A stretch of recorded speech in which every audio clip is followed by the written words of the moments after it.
BackBreaker is, in our opinion, the first sports game that is truly live.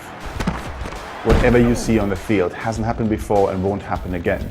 And the way we achieve that is we use Euphoria to actually calculate the action on the fly. So that means that you can't predict the gameplay anymore, but it also means that everything becomes much more intense. And what we've done with BackBreaker is add to that a third-person camera.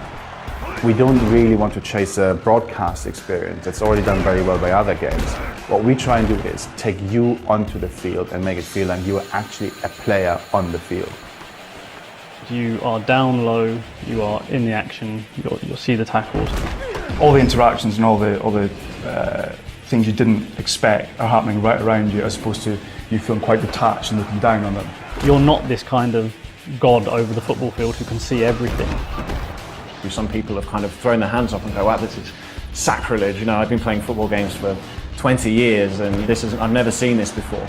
This camera view is something that we've been planning from day one. It's not something that can be retrofitted to a game that's been designed already. You know, this is something that was important to us right from the outset. The live element comes from the fact that obviously we have Euphoria in the game and literally anything can happen. It's not pre-scripted, it's not canned animation. Euphoria gives you the opportunity to do anything. I think where if you're just using pure mocap, it's all very, although it's not necessarily scripted, it's all sequential. Where Euphoria, it can do anything. We can, at any point, we can do a tackle, do a catch, do a block, we can fall over, get up, do anything. The Euphoria engine allows the game to create these real, live, dynamic, on-the-fly tackles that you'll never see in any other kind of game.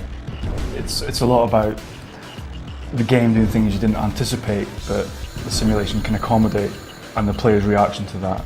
I think that's one thing that other games can't do. One of the things that impressed me most is the interaction between the offensive and the defensive line. It's not just the tackles that are different. Every battle on the offensive line is different, and every individual matchup changes from play to play. And that's something you'll never see on another football game. One of the things that was important for us with BackBreaker was to make it as easy to play as possible. It was designed to be a pick up and play game from the outset. One thing we really sort of wanted to avoid with traditional football games is you generally have abstract events mapped to numerous different kinds of buttons, which it's not as though they don't make sense, but it's not something you can gauge immediately when you're playing it, and we didn't really want the player to look through a 4 or 5 page manual to find out how to juke or how to spin.